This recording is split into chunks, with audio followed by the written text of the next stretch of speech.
Hallo und herzlich willkommen in der Klemmbausteinwelt. Es ist jetzt schon viele Monate mittlerweile her, ich weiß es gar nicht mehr genau, ich glaube es ist irgendwie im August 2019 gewesen, da hat der Johann mich angeschrieben. Der Johann, der kommt aus Österreich und der hat etwas designt, das hat mir auf Anhieb gefallen. Hat mich auch darüber aufgeklärt, dass das ganz schnell in China geklaut und veröffentlicht wurde.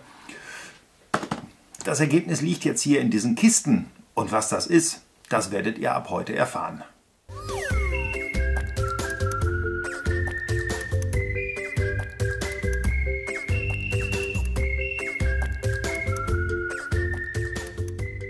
Es war 2017, da ist der Johann angefangen und hat einen Radlader angefangen zu bauen, den L586.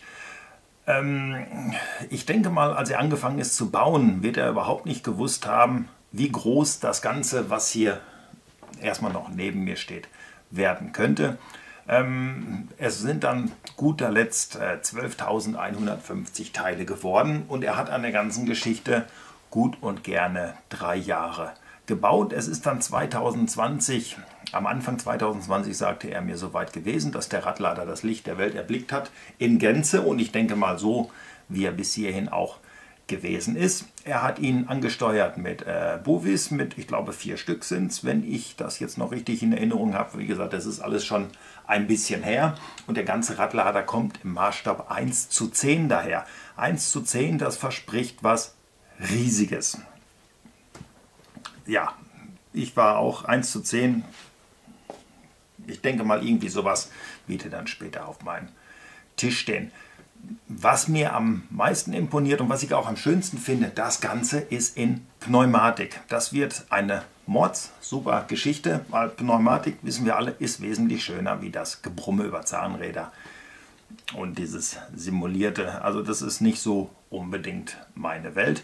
Es hat sich durchgesetzt, aber das Pneumatik, das kenne ich noch aus meiner Kindheit bei Lego, das war eigentlich das Schönste. Das Hebelchen umstellen und es geht was auf, es geht was zu, es geht was rauf, es geht was runter. Herrlich, wirklich herrlich. Der Johann hat mich natürlich nicht angeschrieben, weil er Langeweile hatte und weil er jetzt hier die größte Werbung für sich und seinen Radlader erhofft, sondern er hat angeschrieben, weil in China haben wieder die Kopierer zugeschlagen. Er hatte gesagt, klar, es ist nicht mit seinem Einverständnis passiert, braucht man nicht drüber reden, aber dennoch wäre er neugierig, wie die China-Leute das Ganze umgesetzt haben. Umgesetzt werden sie da eigentlich gar nichts haben, sie werden das 1:1 geklaut haben das dann alles versucht zu packen. Ich sage jetzt schon mal, haben versucht das Ganze zu packen und haben es dann für 670 € auf den Markt geschmissen.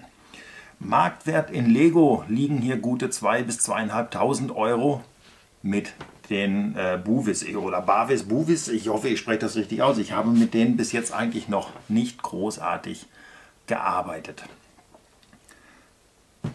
Jetzt habe ich einen Faden verloren, das ist immer schön, ich schneide das dann später raus, sagt man immer so schön. Dass es hier so viele Teile sind, habe ich gesagt, ach so, ich wollte sagen, jetzt habe ich es wieder, jetzt habe ich es. Ich habe gesagt, die Chinesen haben es versucht einfach mal so zu kopieren. Haben sich die Anleitung gekauft, wo der Johann allerdings, das kann ich jetzt auch gleich schon mit dabei schreiben, keine Ahnung hatte, wie erstellt man denn überhaupt so eine Anleitung und hat die Anleitung dann erstellen lassen, meine ich, wäre es gewesen, dass er sich also wirklich jemanden gesucht hat, der ihm die Anleitung erstellt hat. So, Versuch zu schicken bedeutet, ich habe in China das Set gekauft. Mit dem Designer brauchte ich ja dieses Mal nicht über mein Vorhaben zu sprechen, wie ich das sonst immer mache, weil ich möchte nicht einfach ein geklautes Mock hier vorstellen, ohne dass ich mir da irgendwelche Genehmigungen von dem Designer reingeholt habe, sondern diesmal war es ja umgekehrt. Der Designer hat mich angeschrieben und hat gefragt, machst du das Review? Also habe ich alles rangesetzt, habe das Ganze auch gemacht, habe das Set gekauft und es dauerte, ich glaube 3 Tage. Da schrieb mich der China-Händler an und entschuldigte sich dafür und sagte, ich kann dir dieses Set überhaupt nicht verkaufen, wir haben gar keine Teile dafür. Ich bin mehr oder weniger wirklich lachend hier an meinem Schreibtisch zusammengebrochen. Da wird ein Mock geklaut, aber man kann es nicht verkaufen, weil man die Teile nicht hat. Fand ich spitzenmäßig, aber jetzt wollte ich das Ganze hier liegen haben. Ich habe ja versprochen, ich mache das. Also eine Mail nach der anderen. Und es dauerte dann irgendwann mal um die 3-4 Wochen. Da kam dann zurück, wir haben es geschafft, wir haben das Ganze zusammenpacken können, aber wir haben die Pneumatikteile nicht. Die kriegen wir auch nicht, weil die werden einfach nicht mehr hergestellt. Da habe ich gesagt, okay, es sind nur die Pneumatikteile, schickt mir den ganzen anderen Kram rüber. Ich möchte das Ding jetzt so langsam aber sicher bauen, macht mir einen ordentlichen Preis und ich besorge mir das, was mir alles fehlt. Das ist überhaupt kein Problem, mache ich gerne. Ich will es ja wirklich mal arbeiten sehen. Es dauerte wieder sehr lange, da bekam ich eine Versandbenachrichtigung. Super, jetzt kann es bald losgehen, jetzt dauert es nur noch ungefähr 2 Monate und das Paket ist bei mir. Wir waren da schon Mitte September. Ja, dann ging das Drama weiter. Dann bekam ich auf einmal E-Mails ohne Ende vom Zoll. Ich muss zum Zoll kommen. Jetzt rücke ich mal den Karton hier so ein bisschen näher. Da seht ihr auch, dass das Ganze schon witzig aussieht. Also hier ein Aufkleber mit dabei, der vom Zoll ist. Hier steht jetzt also drauf, dass es also hier einen möglichen Verstoß gegen Verbote und Beschränkungen gibt. Heißt, der Zoll hat das Ganze irgendwo aufgemacht, hat Lego-Steine gesehen, witterte hier einen Betrug, hat das Ganze dann zu meinem Zoll nochmal mit dabei geschickt und naja, die haben mich antanzen lassen. Die haben mich aber auch antanzen lassen. Ihr seht das, hier ist die Rechnung. Da gucken die ja rein, was für einen Warenwert haben wir hier drin. Die haben gesehen, das Ganze hier sind 8 Kilo und haben sich gedacht, das kostet nur $10. Das kann nicht sein. Und deswegen durfte ich dort antanzen. Ich habe allerdings im Vorfeld, die schiebe ich mal eben hier mit da rein, schon 3 hiervon gekriegt. Also das Ganze kam in 4 Sendungen. Die sind alle so durchgehuscht. Da habe ich, nee, stimmt ja gar nicht. Einer wurde da auch kontrolliert, aber da hat man jetzt nicht wirklich viel Auffälliges drin gefunden. Hat mir dann nur eine Bearbeitungsgebühr über FedEx, über UPS ist es gewesen, eine Bearbeitungsgebühr von 80 € zukommen lassen. Und alles ist gut gewesen. Somit war mein Preisnachlass, den ich für die Pneumatikteile gehabt habe, mit dem kleinen Paket da schon aufgefressen. Für das hier musste ich zum Zoll. Das war ein Drama. Also falls der gute Mann vom Zoll hier jetzt zuschauen konnte, nichts für ungut. Ich weiß, jeder macht hier seinen Job, aber ich hatte so eine Krawatte. Das Ganze aufpacken. Jetzt ging es los im Internet recherchieren. Baut Lego das? Kann das ein Plagiat sein? Nein, es kann kein Plagiat sein. Ich habe dann also wirklich gezeigt, das hat es mich gekostet und jeder, der schon mal beim Zoll war, der kennt das Martyrium. Also wir haben da fast 1 Stunde wurde am PC gearbeitet. Es wurde geguckt, war das Ganze schon mal irgendwo? Nein. Und sind vielleicht geklaute Steine dabei? Es sind 12.500 Steine. Wir haben uns jetzt aber zum Glück nicht jeden angeguckt. Was soll ich sagen? Zum Schluss durfte ich das Ganze nochmal verzollen. Und naja, ihr kennt ja das Einsatz sage ich schon, die Einfuhrsteuer und damit waren die Kosten für die Pneumatikteile nicht nur aufgefressen, sondern sie haben sich um ein Vielfaches vermehrt. So, jetzt dann noch die Pneumatikteile über Bricklink geholt. Die sind auch nicht günstig. Da habe ich mich ja echt erschrocken, was man heutzutage, ich habe sie, wo habe ich denn diese Tüte? Das ist im Prinzip, das ist ja mit Gold schon gar nicht aufzuwiegen, was hier drin liegt. Das ist, naja, sie sind nicht nur gelb, sie sind auch quasi aus Gold. Also, roundabout, der Radlader liegt hier mittlerweile bei, ich würde sagen, gut und gerne 800 €. Viel Frust auf den Händler. Der Händler hat allerdings auch viel Frust, bedingt durch diese Aktion. Ich gebe den ganzen Karton mit $10 an. Waren es Euro? Dollar? Nein, es sind $10. Darf er nichts mehr nach Deutschland bringen. Zumindest nicht über DHL. Und es haben mir mittlerweile auch sehr viele Leute bestätigt, die bei diesem Händler einkaufen wollen. Sie kriegen ihre Ware nicht. Die Ware verlässt China nicht. Der Händler steht auf der Liste, schafft es nicht mehr, irgendwas nach Deutschland zu liefern, weil mit solcher Aktion verscherzt man es sich hier.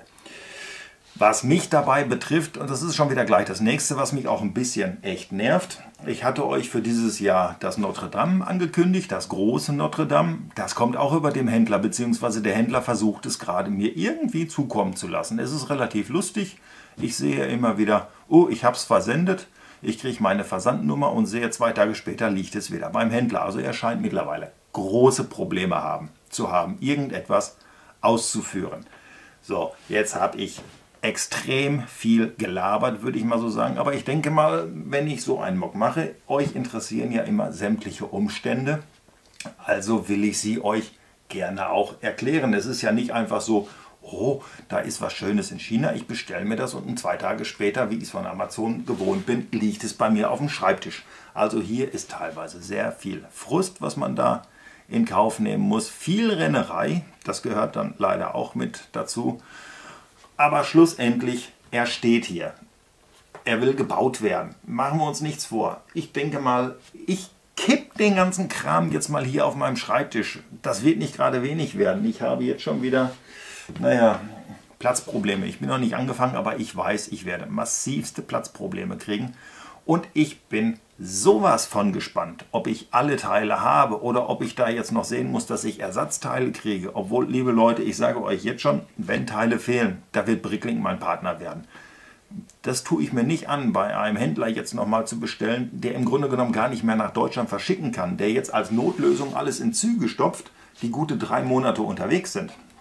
So lange will ich dieses Review hier definitiv nicht hinziehen. Wir werden das nicht heute schaffen. Da kann ich euch jetzt schon den Trost nehmen. Ich kipp den ganzen Spaß jetzt hier einfach mal auf meinen Tisch. Das machen wir jetzt einfach mal. Ich kipp den ganzen Spaß hier mal auf meinen Tisch. Ich hoffe, euch platzen jetzt nicht die Ohren, obwohl das sind jetzt nicht so laute, Geräusche. Ich glaube, da können wir mit leben. Ich habe euch da schon wieder was vorenthalten. Gut, dass ich diese Tüte hier sehe.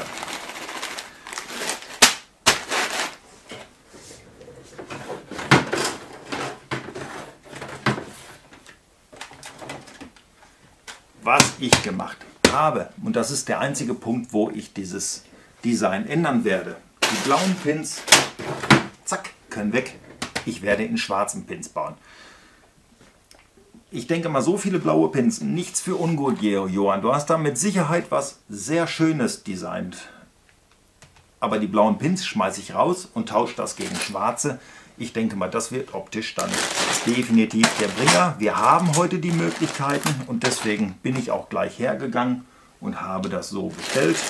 Und das ist, denke ich mal, völlig legitim und es wird zum Schluss auch spitzenmäßig aussehen. Da bin ich jetzt schon von überzeugt. Auch wenn ich große Angst habe, ihr kennt den Tow-Truck und ihr kennt meine Kräne, dass ich große Angst habe, dass das Ganze hier später nicht funktioniert. Und zwar nicht, weil es vielleicht schlecht designt wurde, sondern weil es die Technik nicht hergibt.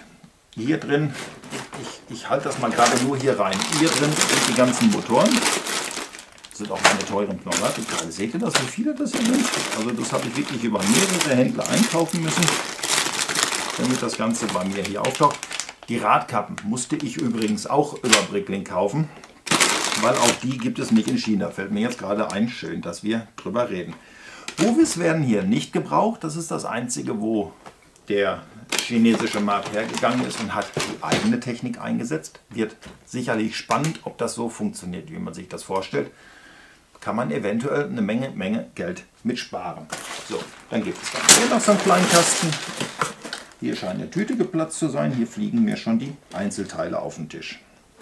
Sehr schön. Alles, was man nicht will. Es kommt aus dieser Tüte. Ja, da ist die Tüte offen gerissen. Gut, dass das jetzt schon aufgefallen ist. Das wird mit Sicherheit alles für die Räder werden. Die Räder werden sehr, sehr spannend. Ich habe hier schon 2 Tüten Lakritz gesehen. Wo sind denn die ganzen Gummis? Jetzt muss ich gucken, wo die Gummis sind. Wo sind die Gummis? Hier ist eine Tüte.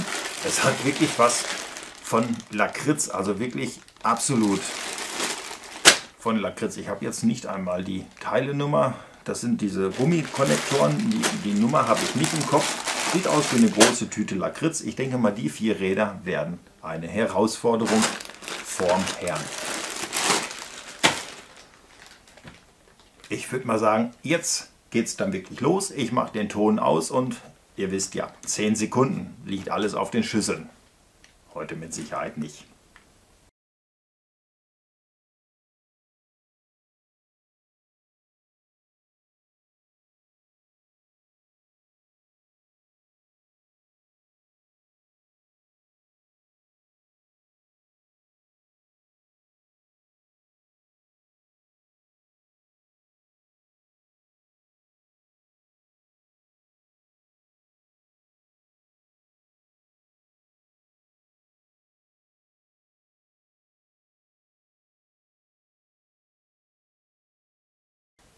Eine Sortierung, die wenig bis gar keinen Sinn macht, die mir aber auch zeigt, das Set ist mit der Hand gepackt, was mir jetzt schon sagt, es werden Teile fehlen. Also da gibt es genügend Beispiele, die hier gewesen sind, wenn es um Mucks geht, die handgepackt sind. Da fehlte immer was. Das wird auch hier so sein. Meine Restekisten sind 2020 so dermaßen geschrumpft, dass mir das Angst macht. Ich lasse mich überraschen. Hier habe ich einen Schüssel zu viel. Ich hatte auch einen Sensationsfund und das muss ich wirklich als Sensationsfund titulieren. Das hier ist eine komplette Sortierung von Chinastein. Ich komme mal ganz nah ran. Vielleicht könnt ihr es sehen. Das ist ein Lego-Teil. Warum auch immer dieses Teil mit dabei ist. Ich lege es mal hier hin. Das dürfte definitiv ein Sensationsfund sein. Wo ich bauen soll, keine Ahnung. Ich werde das Ganze jetzt hier noch so ein bisschen zusammenschubsen, versuchen dem Ganzen auch so ein bisschen Sinn zu geben, bevor ich mich dann ans Bauen mache. Die Räder, die machen mir eine Menge Angst und ich weiß es nicht, aber ich hole mal die Schüsseln hier hin. Ich habe euch ja die, ich nenne es mal Lakritz. Seht ihr das, wie voll diese Schüsseln sind? Und hier habe ich noch 2 Tüten voll von diesen Lakritz. Ob ich die im Speedbild baue, die Räder, weiß ich nicht. Ich glaube, das ist so eine Sache, das werde ich mir mit auf die Arbeit nehmen. Weil wenn der Radlader 12.500 Teile hat, ich glaube 12.000 davon entfallen auf die Räder. Das ist sehr beängstigend. Das wird stundenlange Arbeit bedeuten. Alles halb so wild, das wird natürlich gemacht. Aber ob ich euch das im Speedbild jeden einzelnen antue oder ob ich das nur mit einem mache und den Rest, den baue ich dann mal still und heimlich auf der Arbeit, ich habe noch keine Ahnung. Ahnung habe ich nur davon, dass ich jetzt hier Platz schaffen muss. Wieder einmal stelle ich fest, 2 Meter Tisch können sehr klein sein. Vor allem, wenn hier dann 1 Meter Radlader drauf sollen. Ja, ich würde sagen, ich bin jetzt erstmal raus, sortiere das Ganze, baue ein bisschen und wenn irgendetwas ist, ihr wisst das, dann bin ich bei euch.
113 Bauschritte, kleine Kaffeepause und ich kann, da klingelt schon wieder, und ich kann euch ein wenig was zeigen.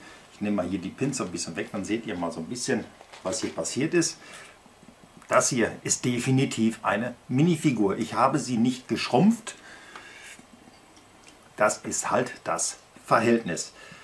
Sehr, sehr viel von der Pneumatik ist schon hier verbaut. Ich habe das auch mit der Handpumpe alles soweit funktioniert, ja, getestet und es funktioniert. Bis hierhin macht das Bauen riesen Spaß. Das muss ich ganz ehrlich sagen, es macht riesen Spaß. Auch wenn hier schon viele, viele Stunden jetzt mittlerweile ins Land gegangen sind. Und von dem Ganzen, was hier entstehen soll, naja, ein Bruchteil. Also ist es jetzt ungefähr, ich muss mal hier gerade so ein bisschen gucken. Es ist jetzt nicht einmal die Hälfte der ersten PDF geschafft. 3 sind es an der Zahl.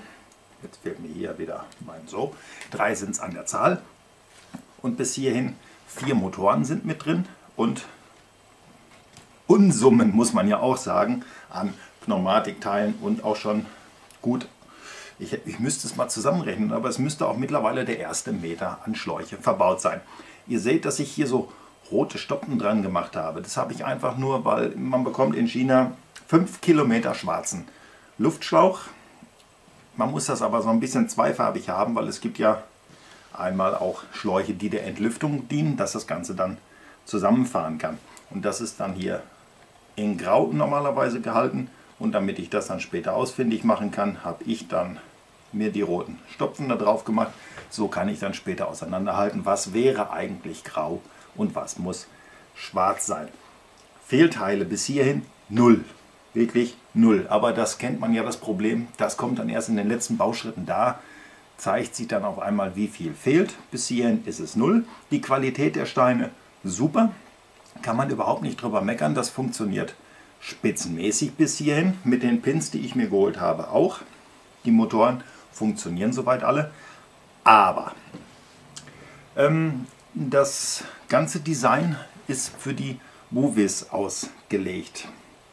So, wir haben jetzt, oder wenn man sich das kauft mit der Technik, wo habe ich es denn jetzt hingepackt, bekommt man von Kada den hier. Kada Mold King. Mold King ist drin. Mold King Technik. Funktioniert. Braucht man nicht drüber reden. Das Problem ist aber alleine der Antrieb. Das hier ist der vordere Bereich. Die Kenner unter euch werden es natürlich auch sofort erkannt haben. Wenn ich jetzt aber den hier einsetze, habe ich das Problem, drehen die Motoren auf einer Seite richtig, falsch rum. Ich kann den nicht umprogrammieren. Ich habe mir die App runtergeladen und habe einiges versucht. Ich schaffe es aber nicht, das Ganze umzuprogrammieren. Ich weiß, bei den S-Bricks funktioniert das hervorragend, bei den Buvis funktioniert das auch, aber bei dem hier nicht. Entweder bin ich zu blöd und habe das nirgends gefunden, wo man das umprogrammieren kann. Dann weiß ich genau, habt ihr die Kommentarfunktion, schreibt es mir rein. Vielleicht bin ich ja wirklich zu blöd und habe es nicht gefunden, aber ich werde nichtsdestotrotz, weil das nächste Problem ist, ich muss hier 2 Stecker übereinander packen. Das geht hier ohne Umbaumaßnahmen so nicht rein. Also das ist wirklich passend konzipiert. Auch das hier vorne, dass man die ein- und ausschalten kann, ist extra eine Technikachse drin. Die passt auch hier nicht drauf und ich komme auch nie wieder an das Ladegerät, um das Ganze aufzuladen. Also da werde ich definitiv nochmal so bestellen, dass ich es zusammenbauen kann, wie der Designer das auch ursprünglich designt hat. Mehr kann ich bis hierhin nicht erzählen. Ich denke mal, das war schon mal ein bisschen was und es ist auch wirklich imposant zu sehen, was hier wächst. Das soll 1,5 Meter lang werden, das Ganze. Von dem 1,5 Meter sind jetzt gebaut 23 cm. 1,5 Meter, der wäre dann hier. Also ich kann es dann noch ins Bild stellen, aber ich kann es jetzt nicht hier hinpacken. Also hier würde das jetzt stehen und hier hört er riesig. Riesig. Damit es so groß wird. Ihr kennt das. Muss ich bauen. Geht nicht anders. Und deswegen höre ich jetzt wieder auf mit der Quasselei und richtig, ich baue weiter.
257 Bauschritte sind in der ersten PDF enthalten.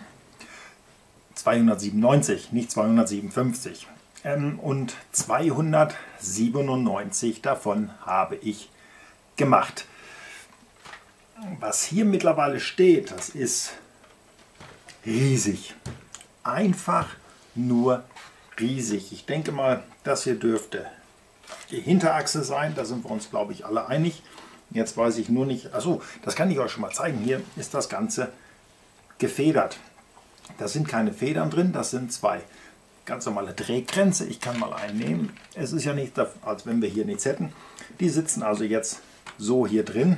Ich muss das mal so und sorgen dafür, dass das Ganze jetzt kippt. Relativ unspektakulär, aber es funktioniert super. Ob man das hätte federn müssen oder nicht, ich denke mal, das zeigt sich ganz zum Schluss, wenn das fertig ist. Was ich aber eigentlich zeigen wollte, ich vermute mal, dass das Ganze so rum gehört. Und dann kommt ja hier nochmal die Vorderachse. Es dürfte also irgendwie so als solches dann später eine runde Klamotte werden, eine runde Geschichte werden. Mal hier wieder nur fürs Auge und für den Maßstab meine Minifigur. Also das ist wirklich sehr, sehr beeindruckend, was hier entsteht. Die ersten zwei Bovis sind mittlerweile verbaut. Man kommt da auch wunderbar dran. Eine sitzt auf der Seite, auf der anderen Seite ist die hier. Hier vorne wird es beim Laden immer so ein bisschen frickelig, sage ich mal. Das wird man rausnehmen müssen, damit man das dann aufladen kann. Muss man dann mal schauen. Es ist ja auch immer die Frage, ich glaube, das kommt sogar so. Naja, mal überraschen lassen. Wie oft spielt man wirklich damit? Obwohl es ist nicht mein erstes China-Mock oder der erste Stolen-Mock, der in China aufgelegt wurde. Das wisst ihr, das können wir schon mal so festhalten. Aber bis hierhin definitiv das Beste. Warum das Beste? Es ist sagenhaft designt bis hierhin. Hier stecken so viele Pins drin. Das habe ich euch bei dem LTM 200 schon von Geron gezeigt. Fast jedes Loch, was man belegen muss, damit Stabilität reinkommt, ist belegt. Das ist auch hier so. Es sind super Lösungen mit dabei, um das Ganze wirklich übelst stabil zu machen. Da muss man dann mal zum Schluss gucken, ob man da mal so einen Stresstest vielleicht auflegt. Aber das wird eine super stabile Geschichte, das kann ich jetzt schon sagen. Und was das Wichtigste ist, ob ihr mir das jetzt glaubt oder nicht, es fehlt kein einziges Teil. Hier sind schon erste Schüsseln leer, weil diese Bauteile nicht mehr gebraucht werden, weil sie im späteren Verlauf nicht mehr vorkommen. Es hat nichts gefehlt. Frag mich nicht, wie das passieren konnte. Sagenhaft bis hierhin. Also das ist wirklich... Man baut einfach. Die Zeit rennt einem hier so durch die Finger. Hier entsteht was Großes und dann guckt man auf einmal auf die Uhr und da sind 10 Stunden weg. Das ist Wahnsinn, wie viel Spaß das hier macht. Alleine schon, weil nichts fehlt. Die Steinequalität, spitzenmäßig. Das baut sich hier zum größten Teil wie Lego. Hier sind nicht viele Übersetzungen mit Zahnrädern und Technikachsen mit dabei. Ich denke mal, dieses Gerät wird wirklich das machen, was der Designer wollte. Es wird funktionieren. Ich bin da also wirklich, das macht Laune bis hierhin, das macht wirklich Laune. Das entschädigt zum Teil wirklich die immensen Kosten, die man hat. Ich werde das ganz zum Schluss, werde ich es aufdröseln, aber ich glaube, dieses Ding schießt locker über 1000 Euro. Ich muss es noch durchrechnen, ich habe das noch nicht gemacht, also ich stecke hier jetzt wirklich euphorisch mein Geld rein, um das Ganze endlich mal fertig hier irgendwo hinstellen zu können. Bin ich ehrlich, ist vielleicht ein bisschen blöd, aber ich möchte den mittlerweile wirklich einfach hier nur noch stehen haben. Und ich weiß, dass auch aus der Community viele wirklich sagen, es ist mir egal, was das Ding kostet und es ist mir sogar egal, ob es funktioniert oder nicht. Ich möchte ihn einfach nur im Regal stehen haben. Also auch wenn ich hier mit Bauen noch nicht fertig bin, im Hintergrund, die Resonanzen sind riesengroß, also das Ganze scheint wirklich jetzt schon auf allen Ebenen zu gefallen. So, für heute soll es das gewesen sein. Ich denke mal, das war jetzt sehr viel, was da auf uns und auf mich eingeprasselt ist. Dann machen wir heute erstmal Schluss. Im nächsten Video, dann geht es ausschließlich um die zweite PDF. Mal schauen, was sich da alles drin versteckt. Ich befürchte, da kommen dann so langsam aber sicher die Reifen auf mich zu. Die scheinen wirklich nochmal eine immense Herausforderung zu werden. Die zusammenzuklöppeln wird mit Sicherheit einiges an Zeit brauchen. Aber hey, er soll ja fahren, also braucht er Räder, also wird's gemacht. Wenn es euch gefallen hat, dann wisst ihr ja, gebt mir bitte den Daumen hoch, freue ich mich immer. Schreibt mir in die Kommentare, werdet ihr genauso wie ich, schießt ihr hier blind drauf los und hey, das ist so ein Must-Have, das möchte ich unbedingt haben. Outet euch, schreibt es mir mal in die Kommentare, ich bin da sehr gespannt. Ansonsten danke, dass ihr eure Zeit genommen habt und mir gefolgt seid oder mir zusammen dieses Video hier angeschaut habt. Und bis zu meinem nächsten Video, da bleibt ihr bitte gesund.